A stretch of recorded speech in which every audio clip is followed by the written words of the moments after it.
Good evening, welcome to public manifesto. Nandyal అంటే ఇటీవల జరిగిన ఉప ఎన్నికలు గుర్తుకొస్తాయి. ఆ సమయంలో అధికార పార్టీ ఇచ్చిన హామీలు గుర్తొస్తాయి. ఉప ఎన్నికల్లో ఇచ్చిన హామీలే ఇంతవరకు ఏ ఒక్కటి అమలు కాలేదు. ఇంతలోపే ఇప్పుడు సార్వత్రిక ఎన్నికలు చేశాయి. మరోసారి మళ్లీ చంద్రబాబును నమ్మే ప్రసక్తే లేదంటున్న నంద్యాల ప్రజలు మార్పు కోరుకుంటున్నారా? రాబోయే ఎన్నికల్లో నంద్యాల ప్రజల మేనిఫెస్టో ఏంటి? నంద్యాల టెక్కలి రైతు బజార్ నుంచి మా ప్రతినిధి హరి అందిస్తారు.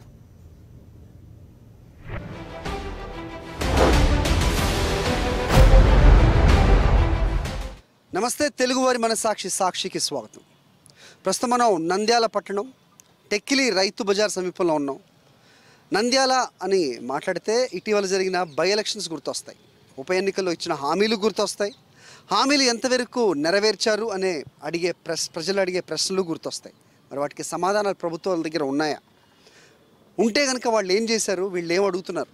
అలాగే పబ్లిక్ మేనిఫెస్టోలో రాబోయే ఎన్నికల్లో ప్రభుత్వం ఒకవైపు ఒక మేనిఫెస్టో అంటుంటే మిగతా పార్టీలు అన్నీ కూడా మేనిఫెస్టోలతో ముందుకు వస్తాయి. ప్రజలకి ఇవి చేస్తాం అంటూ పెద్ద లిస్టే పట్టుకొస్తాయి. కానీ మేనిఫెస్టో ప్రజల ముందుకే తీసుకొస్తే వాళ్ళకేం కావాలి? నంద్యాల పట్టణంలో ఉన్న ప్రజలను అడిగి తెలుసుకుందాం. నమస్తే అండి. సో నంద్యాల అని ముఖ్యంగా మాట్లాడితే వ్యాపారానికి ఒక పెద్ద హబ్గా చెప్తూ ఉంటారు. సో ఇక్కడున్న సమస్యలు ఏంటి బేసిక్గా అంటే ఏం చెప్తారు? ఇక్కడ స్థానిక నంద్యాల పట్టణం అనేది దేశవ్యాప్తంగా చాలా అభివృద్ధి చెందింది. ఎందుకంటే పివి నరసింహారావు కూడా ప్రధానమంత్రి హోదా నుంచి ఈరోజు నంద్యాల నుంచి పోటీ చేయడం జరిగింది, నంద్యాలకు రావడం జరిగింది. ఈరోజు నంద్యాల పరిస్థితులు అనుగుణంగా చూసుకుంటే ఈరోజు చంద్రబాబు నాయుడు గారు కేవలం ఓట్ల కోసం, సీట్ల కోసమే తప్ప ప్రజలకు ఇక్కడ చేసింది ఏమీ లేదు. ఇక్కడ రోడ్డు వేడింగ్ అన్నారు, రోడ్డు వేడింగ్ 2 చోట్ల చేశారు తప్ప ఇంకా కొన్ని వీధులు ఉన్నాయి, అవి కూడా ఏం అభివృద్ధి చేయలేదు. కానీ మేనిఫెస్టోలో పెట్టింది ఏ పథకం కూడా మాకు సరిగా చేయలేదు. ఇక్కడ రాయలసీమలో ఇంతకుముందు శ్రీబాగ్ ఒప్పందం ప్రకారము మా రాయలసీమలో హైకోర్టు ఉండాలని చెప్పడం జరిగింది. కానీ ఈరోజు తాత్కాలికంగా మీకు ఒక బెంచ్ ఇస్తాం, అది చేస్తామని చెప్పి మన వచ్చి కూడా చెప్పడం జరిగింది. ఇంతవరకు దాని గురించి ఏం మాట్లాడలేదు. మిగతా ప్రాబ్లమ్స్ ఏమున్నాయండి నంద్యాలలో? ప్రధానంగా టీడీపీ వాళ్ళు ఏం చేశారంటే 13,000 ఇండ్లు మేము కట్టిస్తామని చెప్పడం జరిగింది. ఒక గతించిన ఒక నాయకుడు నా కళల సహకారము 13,000 ఇండ్లు నా సొంత ఆస్తులైనా అమ్మేసి కడతాను అట్లా అని చెప్పడం జరిగిండేది. అది వాస్తవంగా ఇప్పుడు మొదలు పెట్టడం జరిగిండేది. అది గవర్నమెంట్ ఆస్తిలో కట్టడం జరుగుతూ ఉంది. ప్లస్ అది ఒక్కొక్క దగ్గరికి ఎంత చిన్న ఇండ్లు అంటే 300 SFT, 400 SFT. ఆ నాయకులు చెప్పిన నాయకుల బాత్రూమ్లంత సైజులు ఇవి ఉండవు. దానికి దగ్గర ఫ్రీగా కట్టిస్తామని చెప్పేసి 3 లక్షల రూపాయలు, 3.5 లక్షల రూపాయలు, 4 లక్షల రూపాయల వరకు వివిధ దఫాలుగా లోన్ ఇస్తాము. 2,500 రూపాయలు కట్టాలా, 20 సంవత్సరాలు, 22 సంవత్సరాల వరకు కట్టాలి. మొత్తం కట్టేటప్పటికి అది ఏమవుతుందంటే వడ్డీతో సహా 6 లక్షల రూపాయలు అవుతా ఉంది. ఈ రకంగా చూసుకుంటే 6 లక్షల రూపాయలు పేదవానికి 6 లక్షలు కట్టే స్తోమత ఉన్నప్పుడు ఆ దాంట్లోకి అంత చిన్న అగ్గిపెట్టె లాంటి ఇంట్లోకి పోవడం ఏ రకంగా సాధ్యము? లిఫ్ట్ లేకుండా 3వ అంతస్తు, 4వ అంతస్తు కడతా ఉన్నారు. అవి కూడా 13,000 ఇండ్లు అని చెప్పారు, సరిగ్గా 3,000 కూడా కంప్లీట్ చేయలేదు. అంటే 2,500 రూపాయలు పర్ SFT కాంట్రాక్ట్ వర్క్కి ఇచ్చారు. నంద్యాలలో అదే SFT మంచి అపార్ట్మెంటు పద్మావతి నగరు, శ్రీనివాస నగరు అట్లా మంచి కూడలిలో ప్రైవేట్ కాంట్రాక్టరు 2,200 రూపాయలకు lift, tiles with all facilities అమ్ముతూ ఉన్నాడు. గవర్నమెంట్ స్థలం ఇచ్చి అంత ఘోరమైన స్థలంలో ఎక్కడో ఊరు బయట SRVC అంత దూరంలో ఆ రకంగా చేస్తున్నారు. చంద్రబాబు నాయుడు అవినీతికి ప్రత్యక్ష నిదర్శనంగా అది చెప్పొచ్చు.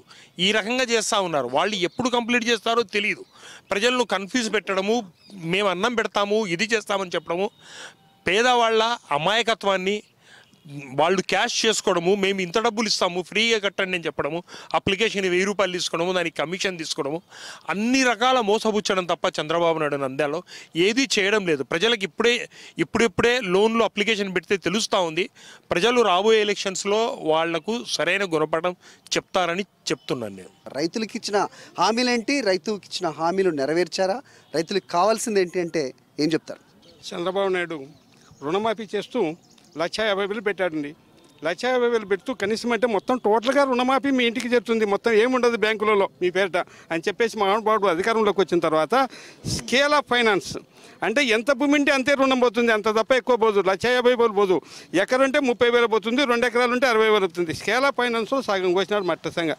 మొత్తం టోటల్ వేడగా ఫస్ట్లోనే సగం కోసాడు. ఫస్ట్లోనే మీ ఆధార్ కార్డు సరిపోలేదు, లింక్ కాలేదని చెప్పి బ్యాంకులకు లింక్ పెట్టి మొత్తం టోటల్గా 50% మెంబర్స్ని మొత్తం లాస్ చేశాడు. ఉన్న 54% రైతాంగంలో కూడా స్కేలర్ ఫైనాన్స్ పెట్టి మొత్తం కోసినాడు, సుమారు దాంట్లో తగ్గించాడు. దాంట్లో మరి ఉన్నటువంటి వాటిలో కూడా 5 సంవత్సరాలు పెట్టి 5 సంవత్సరాలకు 1,50,000 రూపాయలు పెట్టాడు. 5 సంవత్సరాలు 4-5 కంతులు ఇంకా ఇప్పటికి ఏనేలే, ఇంకా అయిపోయి ఎలక్షన్స్కి వస్తున్నాయి 4-5 కంతులు 3 కంతులు ఇచ్చాడు, 3 కంతులు ఇచ్చాడు. అది కూడా సంవత్సరం అప్పుడు వడ్డేసి ఇస్తే ఈ వడ్డీ బ్యాంకులకు సరిపోయింది మొత్తంగా. ఏ పథకం తెచ్చినా దాన్ని విమర్శిస్తే ఎలాగా? ఇప్పుడు రైతుకు ఆసరా అంటూ 10,000 రూపాయలు డైరెక్ట్ అకౌంట్లో వేస్తా అంటున్నారు కదా, నమ్మకం లేదా? అసలే నమ్మకం లేదు. ఇంకా ఈ 10,000 నుంచి వస్తాయి సార్, మీ 4-5 కంతులే లేదు. 4-5 కంతులకే ఎలక్షన్స్కి వస్తుంది. ఇంకా మీ మళ్ళీ 10,000 ఇస్తాండి. 10,000 కూడా కాదు, ఇంకొకటి చెప్తా మీకు.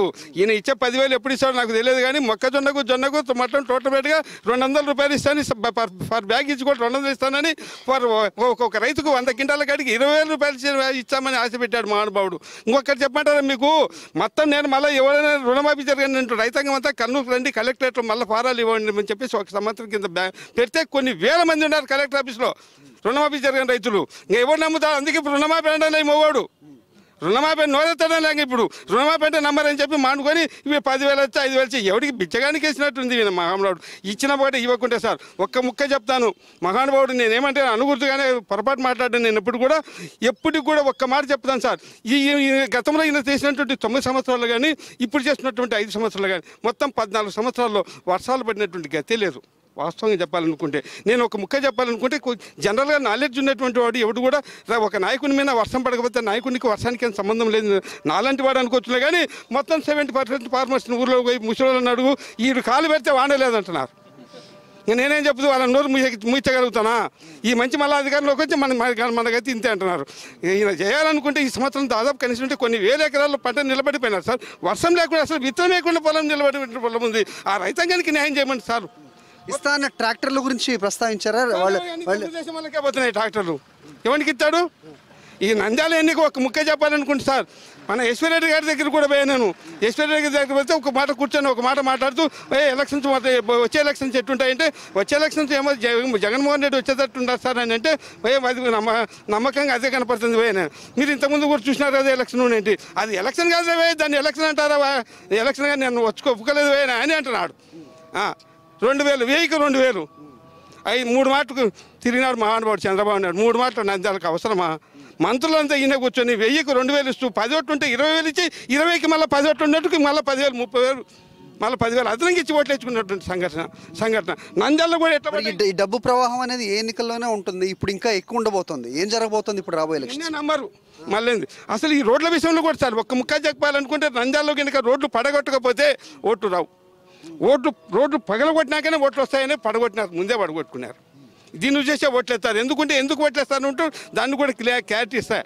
ఎందుకు ఓట్లు వేయాలనుకుంటారంటే రైతాంగం కానీ జనం కానీ ఏమనుకుంటారంటే నంద్యాలలో రోడ్లు పడగొట్టినాడు, ఈ యొక్క సంవత్సరం ఆయనకు అధికారం ఇచ్చిన ఏం చేయగలుగుతారులే, గవర్నమెంట్ అధికారం ఉంది వాళ్ళకి వచ్చే రోడ్లన్నా బాగు చేస్తారు, ఓట్లు వేసినారు. మహిళలు కూడా ఉన్నారు, ఏం మాట్లాడుతారు చూద్దాం. డ్వాక్రా మహిళలది మాది జన్మజన్మల సంబంధం అంటున్నారు, మా తోబుట్టువులు అని చెప్తున్నాడు. సో డ్వాక్రా మహిళల్ని హక్కును చేర్చుకుంటున్న ముఖ్యమంత్రిని కూడా మాట్లాడుతున్నారు. మీకు ఏదైనా సమస్యలు ఉన్నాయమ్మా? ఉన్నాయి. ఒక మహిళగా నేను ఈరోజు మహిళల గురించి మాట్లాడదలుచుకుంటున్నా. ఈరోజు ఆయన 2014 ఎలక్షన్లో వచ్చేటప్పుడు పొదుపు మహిళలకు ఒక ప్రామిస్ చేశాడు. నేను యాజ్ ఎ చీఫ్ మినిస్టర్ అవుతూనే మీ పొదుపు అంతా రుణమాఫీ చేస్తానని చెప్పేసినాడు. మీరు ఎంత లోన్ తీసుకుంటే ఆ రోజు అంతటికి మీకు రుణమాఫీ చేస్తానని చెప్పినాడు. బట్ ఈరోజుకి 5 years అవుతా ఉంది, ఇంతవరకు ఆయన రుణమాఫీ చేసింది లేదు. మళ్ళీ అంతేకాకుండా బై ఎలక్షన్స్ మూమెంట్లో పొదుపు మహిళలను ఎంత భయంకరంగా వాడుకున్నారంటే భయపడిచ్చి బెదిరించి అందరినీ ఈ కంట్లో నీళ్ళు ఆ కంట్లో తెప్పించిన ఘనత చంద్రబాబు నాయుడుగా దక్కుతుంది. ఈరోజు కూడా ఆయన ఈ ఎలక్షన్స్ వస్తున్నాయని భయపడి ఈరోజు కూడా పసుపు కింద అందరికీ 2,500 వేసినారు. సో ఈరోజు మహిళలు మిమ్మల్ని నమ్మట్లేదు. మైనారిటీ మహిళలు ఉన్నారు, సో వీళ్ళకి ఇచ్చిన హామీలు అలాగే వీళ్ళ ఇంట్లో చదువుకుంటున్న అబ్బాయిలు వాళ్ళని ఏ రకంగా చూశారు అనేది వాళ్ళ మాటలోనే విందాం. మైనార్టీల గురించి చెప్పాలంటే మా నంద్యాల నుంచి గుంటూరులో మైనార్టీ సభకు వెళ్ళిన మా నంద్యాల పిల్లలు ఉన్నారు. వాళ్ళైతే స్టేట్ వైడ్ మైనార్టీల గురించి క్వశ్చన్స్ వేశారు. మైనార్టీలకు 4 సంవత్సరాలైంది, ఏం చేశారు మీరు, ఈ టైంలోనా ఏమి హామీ ఇస్తున్నారు అని చెప్పేసి వాళ్ళు అడిగి ఫ్లెక్సీలు ఓన్లీ సైలెన్స్గా వాళ్ళు ఫ్లెక్సీలు చూపిస్తేనే వాళ్లకు కేసులు పెట్టి 15 రోజులు మా నంద్యాల పిల్లలకు స్టేషన్లు మొత్తం చుట్టి చాలా సతాయించాలు. లేనిపోనివన్నీ కేసులు పెట్టి వాళ్లకు ఇబ్బంది పెట్టారు. మేము ఒక్కటే అడుగుతున్నాము, వాళ్ళు సొంతం కోసం అడగలేదు. మైనార్టీలు నంద్యాలలో ఉన్నారు, నంద్యాల మైనార్టీల కోసం కూడా అడగలేదు. స్టేట్ వైడ్ మైనార్టీల కోసం ఏం చేశారు అనేది మాత్రం ఒక్క క్వశ్చన్తోనే వాళ్లకు అణిచివేశారు. కానీ ఈ 5 ఏళ్లలో మైనార్టీలకు మాత్రము ఒక్కటి కూడా చెయ్యలేదు. ఓన్లీ ఒక మినిస్టర్, అది కూడా మన నంద్యాలలోనే ఇష్యూ జరిగిందని మన నంద్యాలకు ఒక మినిస్టర్ పదవి ఇచ్చేసి మైనార్టీలకు కూర్చోబెట్టేశారు. అంతకుమించి వాళ్ళు వస్తే కన్నా ఒక మినిస్టర్ పదవి ఒక మైనార్టీ ఒక నాయకుడికి వచ్చిండొచ్చు, కానీ మైనార్టీ సామాన్య ప్రజలకు మాత్రము ఎలాంటి మేలు జరగలేదు. వాళ్ళ గురించి ఏదైనా చేయాలి అని. మైనార్టీ వారి గురించి మంత్రిగా ఉన్న ఫరూక్ ఏమీ చేయలేదా నంద్యాల అభివృద్ధి కోసం? ఏం చేశారండి? ఏం చేయలేదు. వాళ్ళ కోసం మంత్రి పదవి తీసుకున్నారే తప్ప మైనార్టీస్ కోసం అయితే మంత్రి పదవి రాలేదు. ఆయన స్వయం కోసమే మంత్రి పదవి తీసుకున్నట్టు చంద్రబాబును ఇచ్చినట్టు ఉంది, కానీ వాళ్ళ ఇంటి కోసము, నంద్యాల ప్రజల కోసం, నంద్యాల మైనార్టీ కోసం అయితే ఇవ్వలేదు. ఖచ్చితంగా అదైతే మేము వాస్తవం గమనించాము. నంద్యాల మైనార్టీస్ ఓట్ల బ్యాంకు మాత్రమే చంద్రబాబు కనిపిస్తున్నారే తప్ప మైనార్టీస్గా అసలు మనుషులకు కానీ కనిపెట్టడం లేదు. ఆ ఎలక్షన్స్ వచ్చాయంటే మైనార్టీస్ ఆ ఓల్టోన్ మీద పడిపోతారు. అందరు అక్కడ గుమ్మగూడి అందరినీ ఏదో విధంగా వాళ్ళను ప్రలోభాలు పెట్టి ఓట్లు అయితే వేయించుకుంటారే తప్ప. ఇప్పుడే ఒక పెద్ద ఆయన మాట్లాడడం చూసాం, డబ్బులు ఏర్లై పారింది లాస్ట్ బై ఎలక్షన్స్లోని. అదే పథకంతో మళ్ళీ రావచ్చు రాజకీయ పార్టీలు, అధికార పార్టీ. దానికి మరి మీరు ఏం సమాధానం చెప్పబోతున్నారు? నంద్యాల ప్రజలైతే నేను తీసుకోమని చెప్తాను సార్. వాళ్ళ సొమ్ము అయితే కాదు కదా, తీసుకోండి, కానీ ఈసారైనా బుద్ధి తెచ్చుకొని జగనన్న కోటేయండి అనేది ఖచ్చితంగా చెప్తాను సార్. మీరు వైఎస్ఆర్సీపీ సానుభూతి పరుల, తెలుగుదేశానికి వ్యతిరేకంగా మాట్లాడుతున్నారు? బాధపడిన ఓటర్లం సార్.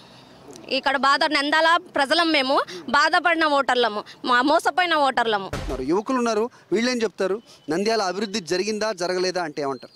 నంద్యాల అభివృద్ధి అయితే ఖచ్చితంగా జరగలేదు. కేవలం వాళ్ళు ఒక 2 కిలోమీటర్ల రోడ్డు మాత్రం వేసి అభివృద్ధి జరిగింది అనుకుంటే కనుక అది వాళ్ళ మూర్ఖత్వం అని మేము అనుకుంటున్నాం. ఎందుకంటే కనుక మిగతా చాలా చోట్ల అసలైన సమస్య ఉన్నటువంటి బైర్మల్ స్ట్రీట్లో కానీ, అటు నుంచి అక్కడ సుంగులమ్మ వీధిలో కానీ ఏ రకమైన రోడ్డు వైండింగ్ కానీ, ఏ రకమైన డెవలప్మెంట్ కానీ జరగలేదు.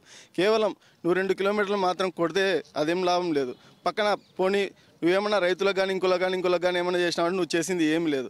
మాకు రావాల్సినటువంటి కృష్ణా పెన్నార్ అనే ప్రాజెక్టు ఇంతకుముందు కాలంలో మేము పోగొట్టుకున్నాం. నాగార్జున సాగర్ అప్పుడేదో మా రైతులకు తెలియక మాకు వద్దని ఏవో పాటలు పాడుకుంటే ఆ పొద్దు పోగొట్టుకున్నారు. కానీ ఇప్పుడు కూడా ఏం జరుగుతుందంటే మాకు శ్రీశైలం నుంచి రావాల్సినటువంటి మా నీళ్లు కూడా మీ స్వార్థం కోసం, రాజకీయ నాయకుల స్వార్థం కోసం, కేవలం వీళ్ళ స్వార్థం కోసం గోదావరి జిల్లాలకైతే తీసుకొని పోతున్నారు. ఇదైతే చాలా అన్యాయం. మేము అభివృద్ధి అంటే ఏమనుకుంటున్నామంటే రాయలసీమ ప్రజల కోసమే చాలా చేస్తున్నాం అంటున్నారు. కియా ఫ్యాక్టరీ అంటున్నారు, అలాగే పట్టిసేమని చెప్తున్నారు, అలాగే రోడ్లు వైడనింగ్ చేయలేదా అంటే చేసామంటున్నారు, ట్రాక్టర్లు ఇచ్చామని చెప్తున్నారు. ప్రతి ఒక్క పథకంలో మిమ్మల్ని మర్చిపోలేదని మాట్లాడుతున్నారు. కియా ద్వారా ఎంతమంది రాయలసీమ యువకులకు ఉద్యోగాలు ఇచ్చాయో మనం వాళ్ళు పెట్టిన ఆంధ్రజ్యోతి పేపర్లో కానీ ఇంకో పేపర్లో కానీ చూసాము. ఎంతమంది రాయలసీమ యువకులు కానీ ఆంధ్ర యువకులు కానీ పైన చేస్తున్నా కనపడుతూనే ఉంది కదా. మొత్తం ఫారినర్స్ వేరే రాష్ట్రాల ప్రజలు దుస్తులు వేసుకొని తిరుగుతున్నారు. ఇంకోటి ఇక్కడ చెప్పాల్సింది ఏంటంటే ఇంకా పట్టుసీమ గురించి మీరు చెప్పారు కాబట్టి ఒక విషయం చెప్పాలి.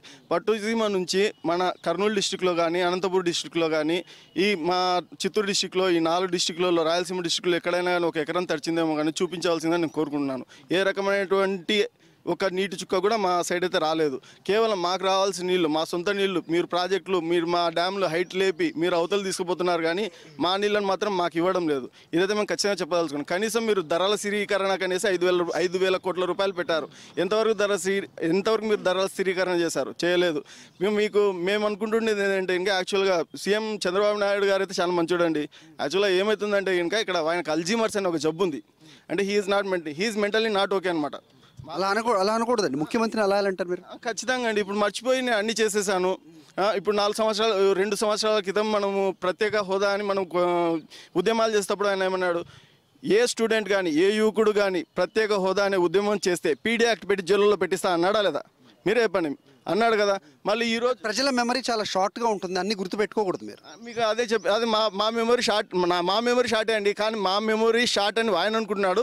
మేమేమన్నా అంటే ఏజ్ పెరిగే కొద్దీ అల్జీమర్స్ అంటే దాని ఎఫెక్ట్స్ ఎట్లుంటాయంటే ఇంకా దాని సిమ్టమ్స్ ఎట్లుంటాయంటే ఏజ్ పెరిగే కొద్దీ ముందు మర్చిపోతుంటాడు. ప్రత్యేక హోదా వస్తే ఏమొస్తుంది? ప్రత్యేక హోదా వస్తే ఖచ్చితంగా ఇండస్ట్రీస్ వస్తాయి, జాబ్స్ వస్తాయి, మా రాయలసీమ మా వెనుకబడిన తరగతులకు ఖచ్చితంగా మంచి జరుగుతుంది. ఇప్పుడు పోరాడుతున్నారు కదా, మరి నల్ల చొక్కాలు వేసుకుంటున్నారు, ఢిల్లీ లెవెల్లో పోట్లాడుతున్నారు. దాని మీద నమ్మకం లేదా మీకు? అట్లా కదండి, బాగా ఎండలు ఎక్కువ ఉన్నాయి. ఇప్పుడు నల్ల షర్ట్లు వేసుకుంటే వడదెబ్బ కొట్టి ముసలాయన మళ్ళీ ఏమన్నా అయితే మళ్ళీ అదొక దరిద్రం, మళ్ళీ సానుభూతి అది అని చెప్పి మాకు జరిగినట్టు మళ్ళీ అన్యాయం జరుగుతుంది. ఆయన చెప్పిన మాటలన్నీ మాకు గుర్తున్నాయి, ఆయనకి గుర్తు లేకపోవచ్చు అనేది ఒకంత పరుష పదార్థంలో వాడారు. దాన్ని ఖండిస్తున్నాం కూడా. మీరు చెప్పండి సార్. సార్, మామూలుగా ముఖ్యమంత్రిగా అయిన తర్వాత మరి మనకు అంటే రాష్ట్రం విడిపోయిన తర్వాత ఎక్కువ ముస్లిమ్స్ ఉన్నటువంటి పాపులేషన్ గల జిల్లా మన కర్నూలు జిల్లా. ఈ కర్నూలు జిల్లాలకు వచ్చినప్పుడల్లా కూడా వచ్చేసి ఇక్కడ ముస్లిమ్స్ పిల్లలు ఎక్కువ మంది పాపులేషన్స్ ఉన్నారు కాబట్టి వారి కోసం నేను వచ్చేసి ఉర్దూ యూనివర్సిటీ పెడుతున్నాను. కేజీ టు పీజీ వరకు వచ్చేసి వారికి ఉచితంగా అన్ని కూడా వసతులు వచ్చేది ఏర్పాటు చేస్తామని చెప్పి ఆయన వచ్చినప్పుడల్లా చెప్తూనే ఉన్నారు. కానీ ఇంతవరకు కూడా పీజీ కాలేజ్ అయితే పెట్టినారు కానీ అందులో ఏ వసతుల్లో ఏ కోర్సుల్లో ఏంలో కర్నూలులో. ఇక కేజీ టు పీజీ అన్నారు. మరి ఇంతవరకు కూడా నంద్యాలకు అయితే వచ్చినప్పుడల్లా కూడా ఓట్ల గురించి మైనార్టీల గురించి ఆలోచిస్తున్నారు తప్ప దాని గురించి అయితే ఆలోచించిన పాపను కూడా పోలేదు. మరి అందుకోసం మేమేమంటున్నామంటే రేపు పొద్దున వచ్చేసి ఇప్పుడు రాబోయే మేనిఫెస్టోలో పెడతారేమో ఉర్దూ యూనివర్సిటీ అని చెప్పి పెట్టిన చేస్తారనేది నమ్మకం అయితే లేదు. మాకు ఇక్కడ వచ్చేసి సున్ని మస్జిద్ దగ్గర వక్ఫ్ బోర్డ్ ల్యాండ్ వచ్చేసి దాదాపు 80 ఎకరాల ల్యాండ్ ఉంది కాబట్టి ఖచ్చితంగా వచ్చేసి మరి ఈ ప్రాంతంలో ముస్లిం పిల్లలు కూడా వచ్చేసి చాలామంది హై స్కూల్ స్థాయిలో చదువుతున్నారు కానీ కాలేజ్ స్థాయిలో దానిపై డిగ్రీ స్థాయిలో చదవడానికి వచ్చేసి వసతులు లేవు.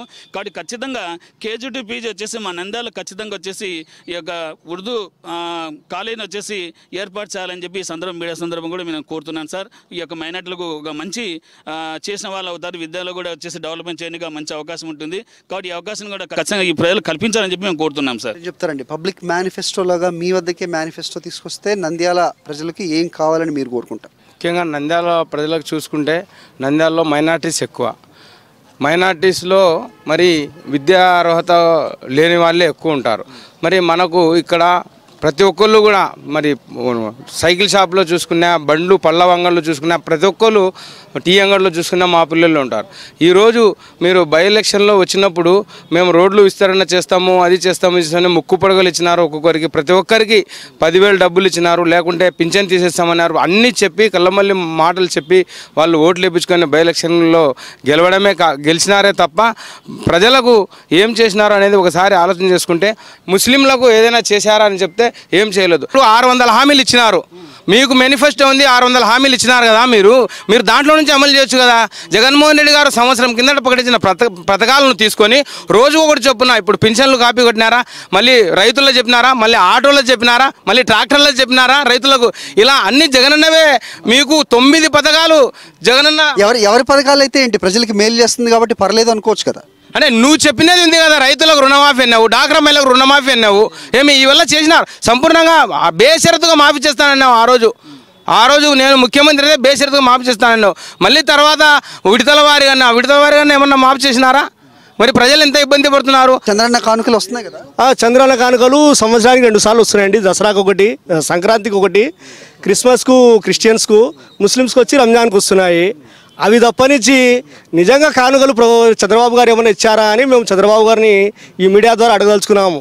మాకు మీరు ఇచ్చే కానుక ఏంటంటే మీరు అతి త్వరగా సీఎం పదవి నుంచి తొలగిపోయి మంచిగా ప్రజల కోసం పాటుపడే, ప్రజల కోసం తపన పడే మంచి నాయకుడికి ఆ పదవిని అందబెడితే మీరు ఇచ్చే అంతకంటే పెద్ద కానుక వేరేది ఏం ఉండదండి. సో మేనిఫెస్టోలతో పార్టీలు ముందుకు వస్తున్నాయి. మీకేం కావాలి నంద్యాల వాసులుగా? నంద్యాలలో మొట్టమొదటిసారిగా చెప్పేది ఏంటంటే నంద్యాల యాక్చువల్గా మొత్తము ఇది రైతు అంటే నంద్యాల పట్టణం పెద్ద పట్టణం కర్నూలు జిల్లాలో 2వ టౌను.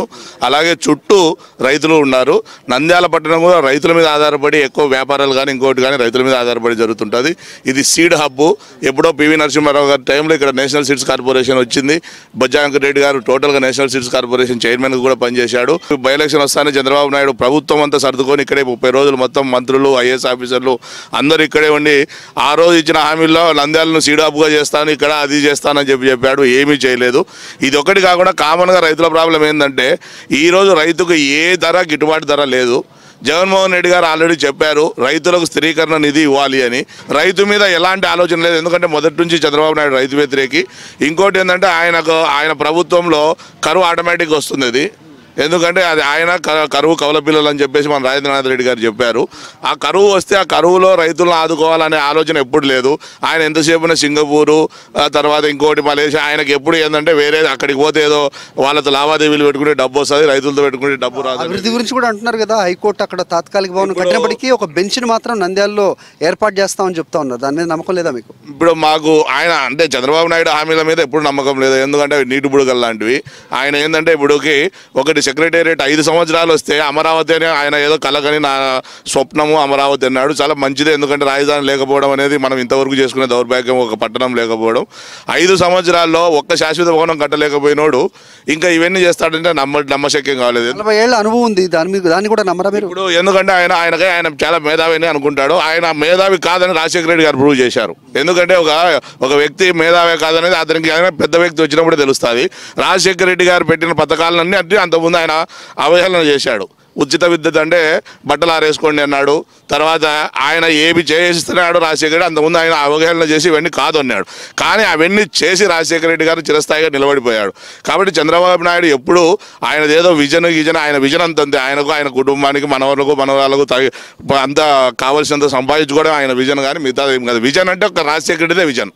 రాబోయే ఎన్నికల్లో ఎవరు ఏ మేనిఫెస్టోలతో వచ్చినా నంద్యాలకు కావాల్సినవి మేము ఖచ్చితంగా అడిగి తీరుతాం, అవి నెరవేర్చే వాళ్ళకే మా సహకారం ఉంటుంది అనేది ముక్తకంఠంతో వీళ్ళందరూ చెప్తున్నమాట.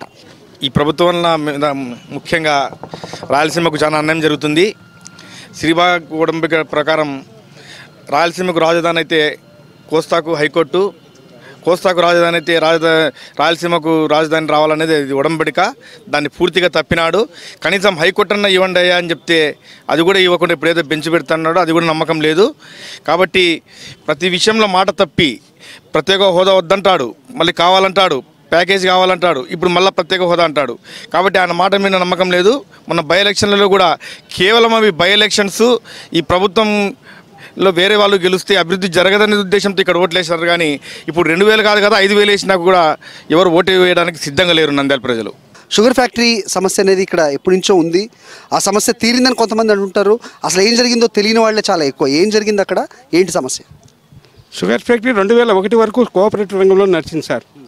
ఇఫ్కా ఆధ్వర్యంలో కూడా కొన్ని సంవత్సరాలు నడుస్తూ 2001లో మన మహానుభావులు ఇక్కడ ఫరూక్ గారు కానీ, ఉమానాగిరెడ్డి గారు కానీ, మొత్తం టోటల్గా చంద్రబాబు నాయుడు గారు కానీ, ఈ ముగ్గురు తోడై మొత్తం టోటల్గా ఇక్కడ ఫ్యాక్టరీ బ్రహ్మాండంగా నడుస్తున్నటువంటి ఫ్యాక్టరీని కూడా ఈ లోకల్ వాళ్ళకైనా అమ్మింటే మాకు బాగుపడుతున్నామో అనంతపురం నుంచి గుర్తు నుంచి ఒక ఆయన తీసుకొచ్చాడు, గుప్తా ఎమ్మెల్యే గారిని తీసుకొచ్చి మొత్తం టోటల్గా ఆ రోజులో 10 కోట్లు సార్. ఇది 100 ఎకరాలు సార్, 120 ఎకరాలు. అది మొత్తం టోటల్గా మొత్తం ఇలా కమిషన్ కలుపుకొని 10 కోట్లు ఉంటుంది సార్. మొత్తం కలుపుకొని 10 కోట్లకు అమ్మేశారు సార్. 10 కోట్లకు అమ్మేసిన తర్వాత ఆయన 2009 వరకు బాగానే జరిపారు సార్. ఆయన కూడా 2009లో ఆయన ఎమ్మెల్యే అయిన తర్వాత ఏమైనా దుర్బుద్ధి పుట్టిందో కానీ 2009లో కనీసం అంటే మా డబ్బులు మాకు ఇస్తూ, మా డబ్బులు మాకు చెరుకుదోలిన డబ్బులు మొత్తం టోటల్గా ఫ్యాక్టరీకి చెక్కు ఇస్తూ ఇచ్చేటప్పుడు మేము తీసుకునేటువంటి బ్యాంకులు నంద్యాల సిండికేట్ బ్యాంకులు తీసుకునేటువంటి అసలు వడ్డీ మొత్తం టోటల్గా బ్యాంకులోనే పట్టుకుంటాడు, మిగతా దానికి చెక్ ఇచ్చారు సార్.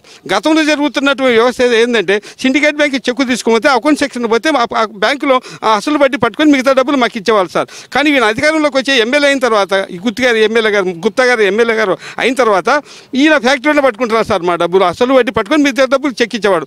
మిగతా డబ్బులకు చెక్కు తీసుకొని ఫ్యాక్టరీలో పోతే ఫ్యాక్టరీలో మొత్తం మమ్మల్ని ఒక్క మాట కూడా అడగట్లేదు ఎవరు కూడా. ఏమైనా మీ పాతప్పు ఉందే, మీ పాతప్పు ఎందుకు కట్టడం లేదు అని అడగలే, మా డబ్బు ఇస్తున్నారు సార్. అంటే అక్కడ మేనేజర్ కానీ ఇక్కడ ఎండీ గారు కానీ కుమ్మకారు సార్. 2009 నుంచి 2012 వరకు దాదాపు 1064 మంది రైతాంగం మీద దాదాపు 10 కోట్ల అప్పుడు ఇప్పుడు నంద్యాల సిండికేట్ బ్యాంకులు ఉంది సార్. ఇప్పుడు కూడా ఆ రైతులు మగ్గిపోతున్నారు సార్. ఆ రైతులకు కదిలిస్తామంటే ఏ బ్యాంకులో కన్నా లోన్ పోతే మీకు సిండికేట్ బ్యాంకులో లోన్ ఉంది, అది కట్టుకొని రప్పమంటున్నారు సార్. ఎవరు కట్టాలి సార్ ఆ లోను? గుప్తా గారు కట్టాలా? పేర్లు మావి, మా పాస్బుక్లు దీన్ని తీసుకెళ్లారా మరి పార్టీ దృష్టికి కానీ అధికార దృష్టి? కుటుంబారావు తెలుసు, చంద్రబాబు నాయుడు గారికి కూడా తెలుసు. ఏమన్నారు, ఏమైనా హామీ ఇచ్చారా? చంద్రబాబు నాయుడు గారిని కూడా ఈయన గెస్ట్ హౌస్లో నన్ను తొలకపోయి చక్రపాణి రెడ్డి గారు అడిగిచ్చారు సార్. నన్ను అడిగిస్తే సార్ నమస్కారం సార్, ఇట్లా జరిగింది సార్ రైతాంగం అంటే, అట్లా సార్ మేము ఇచ్చిన డబ్బులు రుణమాఫీ డబ్బులు మీ అకౌంట్లో పడ్డాను, ఆయన మీ అకౌంట్లో ఆయన డబ్బులు ఆయన దాంట్లో పోతున్నాయి కదా. కుటుంబారావు ఫోన్ కొట్టు. ఏ కుటుంబారావు తెలుసు, చంద్రబాబు నాయుడుకి తెలుసు, అందరికీ తెలుసు సార్.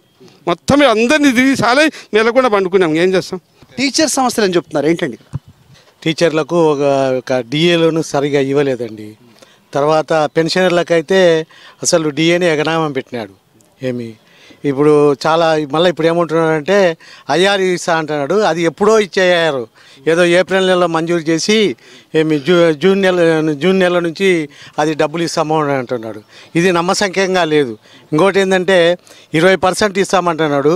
అయితే ఆయన ఒకవేళ పదవిలో ఉంటాడో లేదో, తర్వాత వచ్చే ఇంకా ఎక్కువ ఇవ్వచ్చు కదా. ఇప్పుడే పోస్ట్ డేటెడ్తో ఆయన ఆ విధంగా చెప్పడం కూడా సరిగా లేదు. కాబట్టి ఈ విషయంలో ఉద్యోగస్తులు అయితేనేమి, పెన్షనర్లు అయితేమి చాలా ఆగ్రహంగా ఉన్నారు. సో ఓట్లని కొనాలి అనుకునే నాయకులకు డబ్బులైతే మీది కాదు కాబట్టి మేము తీసుకుంటాం, కానీ ఎవరికి సహకరించాలో మాకు బాగా తెలుసు అనేది వాళ్ళ మాటల్లో స్పష్టంగా అర్థమవుతుంది. ఇది నంద్యాల టెక్కిలి రైతు బజార్ సమీపంలోని ప్రాంతంలో పబ్లిక్ మేనిఫెస్టో. మరో ప్రాంతంలో పబ్లిక్ మేనిఫెస్టోతో మళ్ళీ కలుస్తాం. కీప్ వాచింగ్ సాక్షి.